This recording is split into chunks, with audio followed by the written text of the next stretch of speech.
Next topic tayo. So ito pag-usapan natin itong mga billboard ni Kibuloy at saka si Jay Sonsa. Bobo eh. Bobo talaga ni Jay Sonsa, no? Kasi 1 million ba naman yung sweldo eh. Okay. So kamusta po mga ka-Streetwise? Ako po si Takero Miyamoto at welcome po sa aking munting channel. So mga kababayan, no? Pakalat-kalat po ngayon yung billboard po ni Kibuloy sa EDSA. Di ba? Sa kabila nga po ng kasi alam ko naman kasi kontrata yan eh. Pero syempre naman mga kababayan, kunwari kung kayo yung may-ari ng isang advertising company na nagpo-provide nga po ng billboard, delikadesa naman. Pakitanggal na. 'Di ba? At bago tayo mapunta doon mga kababayan, ito no. Ito si Mr. 1 Million na idol ni Ballpoint Man. Ito si 1 Million nagagalit. Kasi bakit daw po tinawag na fugitive ni PBBM si Pastor Ulap. Oo. Kasi ito no, ito yung statement ni PBBM eh. Sabi dito ni PBBM, bakit hindi? They want to help us bring a fugitive to justice. So actually mga kababayan, hindi lang po kasi si PBBM nagbabanggit po na fugitive si Kibuloy. Pati po mainstream media, pati rin po mga vlogger. 'Di ba? So ngayon mga kababayan, nagsalita dito si Mr. 1 Million. Ito si Mr. 1 Million.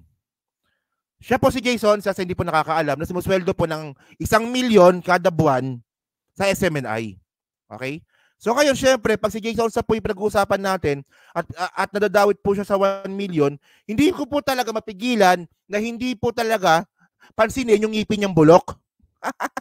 Tingnan nyo O bukod sa sinasabi ni Jason tingnan nyo rin po yung ngipin. Munod sa batas.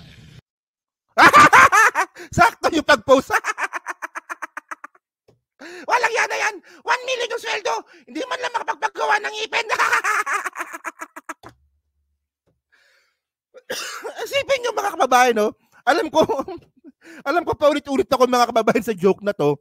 Pero hindi ko talaga makuha yung logic sa isang tao na sumusweldo ng 1 milyon, hindi man lang makapagpagawa ng maayos na postiso.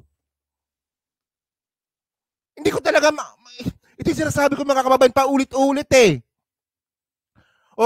Kunwari kayo, sumusweldo kayo ng 1 milyon kada buwan.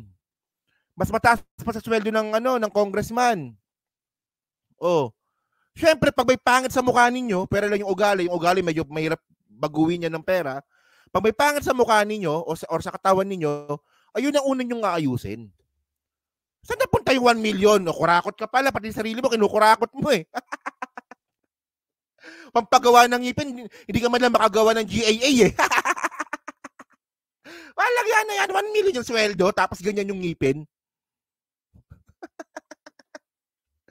Hindi nga, di ba kasi hindi talaga ako maka-move on dito, pero by the way, no, continue muna natin, di ba? Sige. Tapos sabi niya, sumunod sa batas. Ito nga turuan mo pati yung mga vlogger mo. Kasi fugitive. Turuan daw yung mga vlogger. Turuan mo si Ballpoint Man. Anong tuturo? Kasi fugitive kayo ng fugitive animal. Mali-mali na naman yung definition nyo ng fugitive. Ilang beses ba ipaliliwanag yan? Ultimo first year College of Law, alam yan eh. Ngayon ngayon, nasasaktan po si Mr. 1 Million kasi po tinatawag po natin fugitive si Kibuloy. So alam niyo mga kababayan, no, kasi ako medyo malakas po ako sa asaran nung bata-bata pa ako. So pag nakikipag-asaran po kasi ako, hindi ako nagpapahalata kung saang pang-asar nila na pang-asar nila yung tinatamaan ako. Ganun eh. Ganun yung style ko nun eh. Kasi for example, nakikipag-asaran ka pagkatapos nag-react ka dun sa isang bagay, so ibig sabihin nun, doon ka affected. At pag pinakita mo na kung saan ka apektado, doon ka mas lalong titirahin na pang-aasar. So ngayon mga kababayan, pinakita ngayon ng kampo ni Kibuloy, especially nga po ni Jay Sonsa, na nasasaktan sila pag tinatawag po ng fugitive si Kibuloy. Hindi tawagin natin fugitive. Ganun eh. Fugitive, di ba? Ibig sabihin nun, pugante si Kibuloy, nabula ang propeta. Walang yan. Tapos continue nga natin. Sige. Fugitive kapag ikaw ay nakaakusahan, dininig ang kaso, nahatulan, nabilanggo, tumakas ka, fugitive yun. Hindi ko alam kung saan nakuha ni Jason sa to, no? Hindi ko talaga nakuha kung saan nakuha ni Jason sa to, no? Sige. Yung ganun kasimple. Yung tao, hinahanap nyo, hindi naman nagtatago, hindi nyo na matagpuan. Oh, kasalanan ba ng tao na hindi... Kita nyo panloloko ni Jason sa, no? Yung tao, hindi naman daw po nagtatago, hindi lang daw po matagpuan. Ay, bu. Ganyan po talaga mga kababayan, yung epekto po ng 1 milyon kada buwan. Kahit na magmukha ka ng tanga, gagawin mo pa rin. Hindi nga. Di ba? Kahit na magmukha ka ng tanga, gagawin mo pa rin. Saan ka nakakita na hindi nagtatago? Oh, sige nga, kung hindi nagtatago yan, ilabas nyo nga sa TV yan. O mag-live nga ulit siya sa SMNI. Hindi pala nagtatago, bakit hindi nagpapakita? Eh samantalang dati naman, palagi na sa SMNI yan, di ba? Oh. Nyo siya makita. Pagkatapos ngayon, naglagay kayo ng anong tawag yan? Bounty.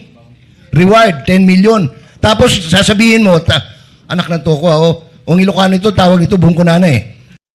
Ano yung bungkunanay? Ano ibig sabihin ng bungkunanay? Hindi ko talaga alam yun. Hindi naman ako Ilocano eh. Sorry. Ilonggo nga ako, di ko marunong magsalita ng Ilonggo eh. So ngayon mga kababayan, no, ito, pakita ko sa inyo. Okay.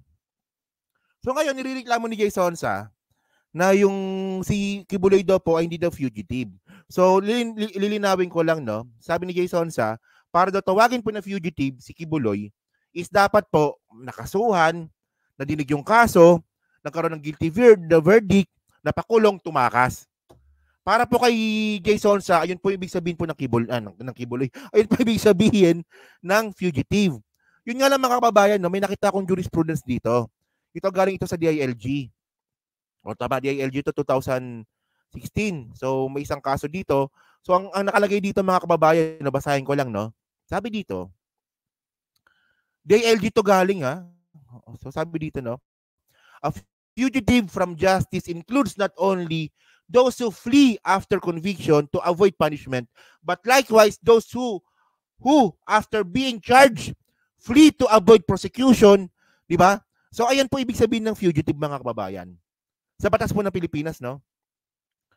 So, especially mga kababayan, si Kibuloy po, di ba? Yung kaso niya po kasi is non-bailable. So, fugitive po siya kasi mga kababayan, kapag si Kibuloy po ay sumuko, kulong po siya. Wala pong piyansa. Ang tanong kasi dito mga kababayan, isuko nyo na lang kasi. Bakit ayaw nyong isuko? Oh, ngayon nagrereklamo sila ngayon na meron daw namatay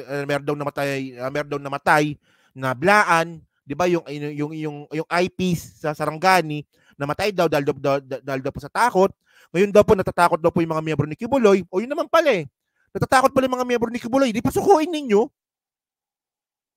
'Di ba natatakot daw po yung mga miyembro ni Kibuloy kasi nga daw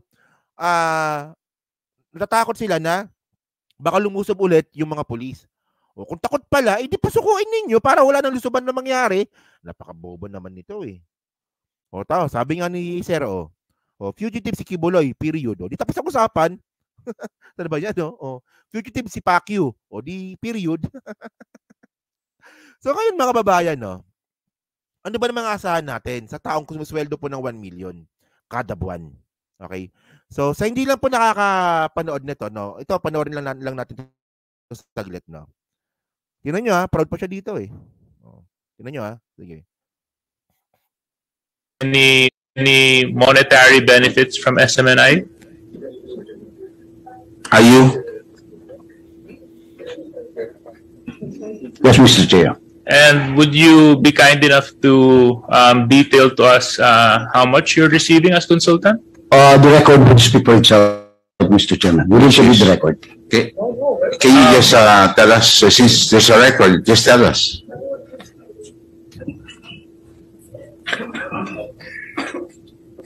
It's a sizable amount, Mr. Chairman. Which is, This is $1 million. how much? $1 million Per, 1 million. per month. per month? Yes. Thank you very much. So, O, di ba? 1 million kada buwan. O, kung meron ka ba naman 1 million kada buwan, di ba? Hindi ka ba Siyempre papayag ka na magmukha kang tanga kasi 1 million kada buwan yan eh. O isipin mo sa loob ng isang taon, 12 million, mas malaki pa sa bounty ni Kibuloy, di ba? So ngayon mga kababayan kasi, ang point kasi natin dito, alam naman po natin kung saan po, kung saan po galing yung pera po ni Kibuloy. Di ba? Yung pera po na galing mismo ni Kibuloy sa religion niya, ito po ay galing po sa mga donasyon. Donasyon. Sa mga nagbebenta nga po ng pastillas, sa mga peking estudyante na nagbebenta ng ballpen, tsaka nakakanin. Oh. So, yung mga miyembro ni Kibuloy, kumikita yan, at yan naman po yung binabayad nila kay Jason Sa. At mga kababayan, isipin nyo nagtataka lang ako, bakit yung SMNI patuloy pa rin? Ngayon, nakakapagbayad pa sila ng mga vlogger, ng mga bayaran para sa show nila. O, di ba? So, saan galing yung pera ng SMNI? Kasi mga kababayan, wala naman pong kinikita yung SMNI. O, nakakita ba kayo ng advertisement ng SMNI? O, kahit nung hindi pa sila nasususpinde. Pag manood kayo ng SMNI, wala namang advertisement na pumapasok doon. So, saan galing yung pera?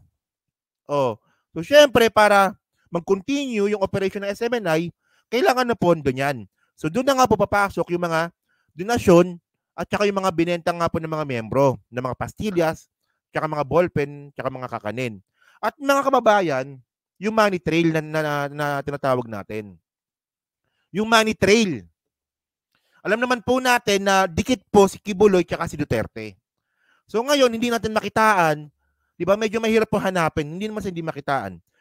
Medyo mahirap hanapin yung pera ng mga Duterte. Kasi mga kababayan, si Kibuloy po ay isang religious leader. So, ibig sabihin nun, yung religion po kasi, tax-free po yan. Walang tax yan.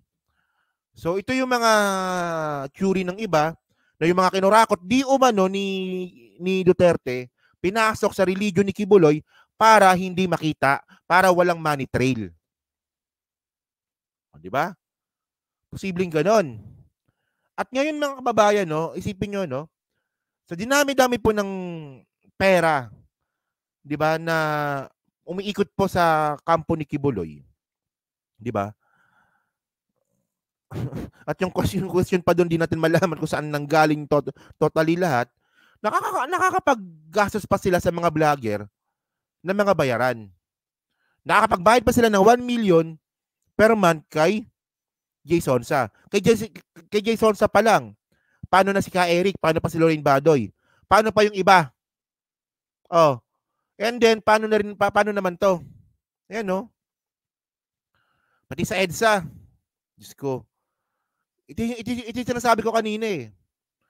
Pag pumunta po kayong EDSA mga kababayan, may mga billboard pa rin po si Kibuloy. Ayan, no? So, 3 itong nakita natin eh. O Diyos at sa Pilipinas, nating mahal, Kibuloy. Diba?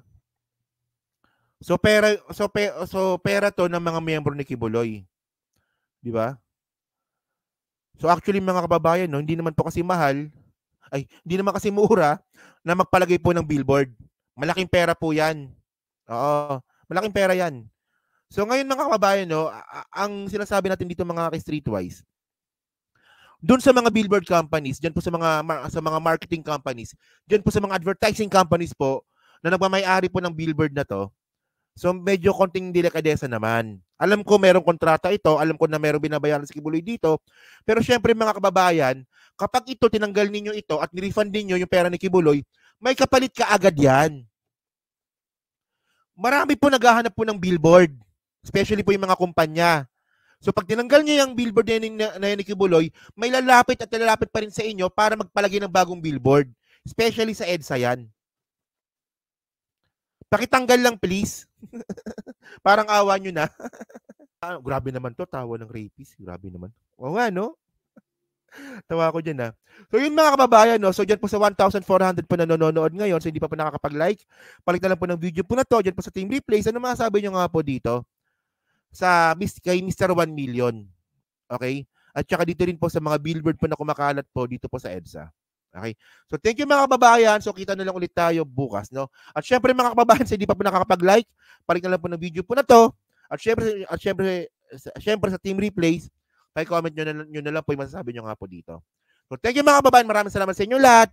Kita na lang ulit tayo bukas tsaka sa Team Replays. Okay?